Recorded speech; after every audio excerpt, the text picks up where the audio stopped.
Testing yourself over time intervals. It signals to your brain, hey, pay attention, this stuff is important. Welcome to the Deep Dive. Today, we're getting into something pretty much everyone who's ever learned anything has dealt with. Test anxiety. Oh yeah, that feeling. Exactly, that awful moment your mind just goes completely blank, your stomach does flips, and all that studying you did feels like it's vanishing into thin air. Poof, gone. Right.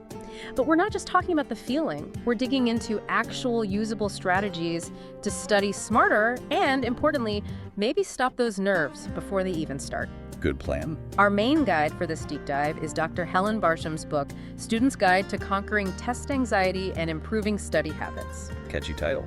It is, and it gets straight to the point. It's not just about scraping through exams, it's really about understanding why you feel that anxiety and, crucially, how your memory actually works. This is often not how people think it works. Exactly. So our mission here is to pull out the most useful, actionable bits for you. Kind of a shortcut to figuring out how to use these strategies yourself. And honestly, this stuff is vital, really foundational for, well, anyone learning anything. You think so? Even beyond school. Definitely. High school, college, learning new job skills, doesn't matter.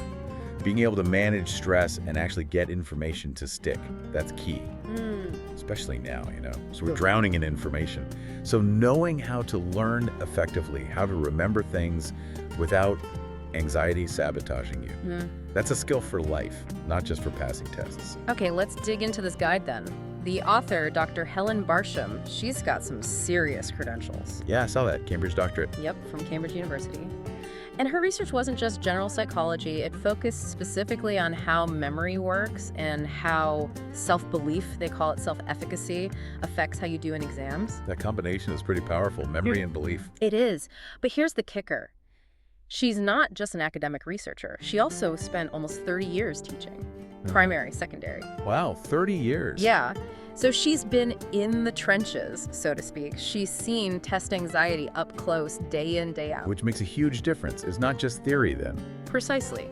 It's this blend of understanding the cognitive science, the brain stuff, and knowing the reality of the classroom. That's why this guide feels so practical. It connects the science to what students are actually going through. It's fascinating how she starts right off by explaining memory itself. Yeah. Chapter 1, how memory works. Because understanding that is, well, step 1. Right. What's the big takeaway there? Is it complicated? Not really, not the way she explains it. The core idea is that memory isn't like a passive hard drive where you just dump files. Okay. Your brain encodes information much, much better when you actively do something with it. Just rereading notes over and over. Surprisingly ineffective for many people. Seriously, but that's what so many students do, highlighting. I know. But think of memory like a muscle. You don't build muscle by just looking at weights. You have to lift them, engage them. So active engagement, that makes sense. But what does that look like in practice? Well, the guide really emphasizes active retrieval. Basically forcing your brain to pull out the information without looking at the answer. Like flashcards or practice questions. Exactly like that. Closing the book and trying to explain a concept out loud. Anything where you're retrieving, not just recognizing. That active retrieving is the workout. It strengthens the pathway to that memory. Okay, so it's about making your brain work to find the info.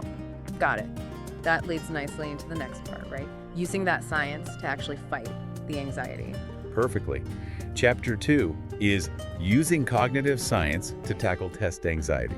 And this is where she introduces that model you mentioned. The study, test, test, test model. Yeah, that caught my eye. Study, test, test, test. It sounds a bit intense. Why so many tests? Well, test here doesn't necessarily mean a formal exam. It's about that active retrieval we just talked about. Okay. So you study the material initially, then you test yourself, maybe with practice questions. Then you test yourself again, maybe trying to explain it. Then again, each test is a learning opportunity. It uses active recall. And doing it repeatedly helps. Hugely. It combines active recall with another principle. Spaced repetition. Testing yourself over time intervals. It signals to your brain, hey, pay attention, this stuff is important, keep it accessible. So it builds stronger memories. Much stronger and more reliable. Plus, think about the confidence aspect. If you keep successfully retrieving the information in these mini tests. The actual exam feels less scary. Exactly. You've already proven to yourself multiple times that you know it. It combats that blanking out feeling because the retrieval pathways are strong. It shifts the dynamic. That's actually really clever. It's proactive, not just damage control. Right, building resilience into your memory. But, it's not always just about the material itself. Life happens. What about all the other stuff that makes students stressed? You're right on track with the book there. Chapter 3 is all about dealing with external pressures, school, parents, peers. Which can be huge sources of anxiety. Absolutely huge. Dr. Barsham acknowledges that you can have the best study techniques in the world, but if you're constantly stressed by, say, parental expectations or comparing yourself to friends, it kind of undermines everything else. Precisely. It's like trying to study in the middle of a rock concert. The book gives practical advice here, like setting boundaries. Boundaries with parents. Or social media. Both, potentially. Maybe having an open conversation about expectations. Maybe consciously tuning out the noise from peers about how much they're studying. It's about managing your environment, not just your brain. That feels very holistic. Recognizing the whole student, not just the academic part. Yeah, it's a really strong point of the guide. Okay, so we understand memory better. We're using active recall like study, test, and we're trying to manage outside stress. What about specific revision techniques? Chapter 4 talks about smart revision strategies. Right, building on those cognitive principles. One strategy she highlights is interleaving. Interleaving, what's that? It's basically mixing up your subjects or topics during a study session, instead of studying one thing for a long block of time. So instead of 3 hours of math, maybe like 30 minutes math, 30 minutes history, 30 minutes science, then back to math. Exactly. It feels harder, less efficient maybe, because your brain has to keep switching gears. Yeah, I can see that feeling counterintuitive. But that switching is the benefit. It forces your brain to figure out which strategy or information applies to which problem, making your knowledge more flexible and easier to access in different contexts, like an exam where questions are mixed up. Like cross-training for your brain. That's a great way to put it. And then Chapter 5 gets super practical, what to do in the days leading up to a test. Yeah, the crunch time. What's the advice there? Cramming. Definitely not cramming. That's usually counterproductive, just ramps up anxiety. Okay. The focus is more on things like consolidating your knowledge gently, prioritizing sleep, which is crucial for memory consolidation, maybe some light exercise, planning your exam day logistics, reducing stress, not adding to it. It sounds like a really complete toolkit covering the why and the how. It really is. And then there's Chapter 6, helpful questions you can ask yourself. That sounds less like a technique and more about self-reflection. Exactly. It's about metacognition, thinking about your own thinking and learning. What kinds of questions? Things like, okay, what specific part of this topic am I still fuzzy on and why? Or, if I had to teach this concept to someone else, could I do it clearly right now? Or even, what's the worst case scenario for this test, realistically, and how would I handle it? So it's about identifying weak spots and also building that self-belief, that self-efficacy she researches. Precisely. It empowers you. It helps you take control of your learning and your emotional response. It shifts you from feeling overwhelmed to feeling like you have agency. It makes the whole process less passive. Absolutely. It underlines that this guide isn't some dense academic text you need a PhD to understand. It's built for students. It's practical.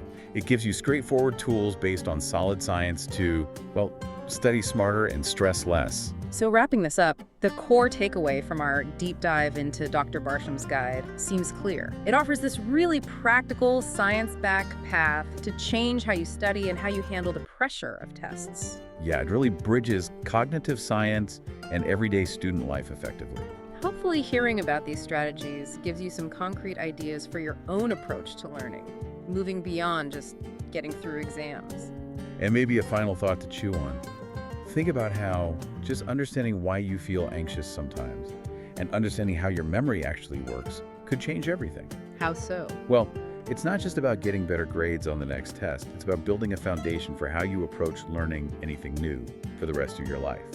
That understanding builds confidence, it builds resilience. It's about lifelong learning, really, and feeling empowered by knowledge, not stressed by it. That's a powerful perspective. It's bigger than just exams. Much bigger. Thanks for joining us on this deep dive. Grab Manage Test Anxiety While You Study by Helen Barsham, now on sale for $7.95. Don't miss this chance to build good habit and achieve remarkable results. Buy now, today.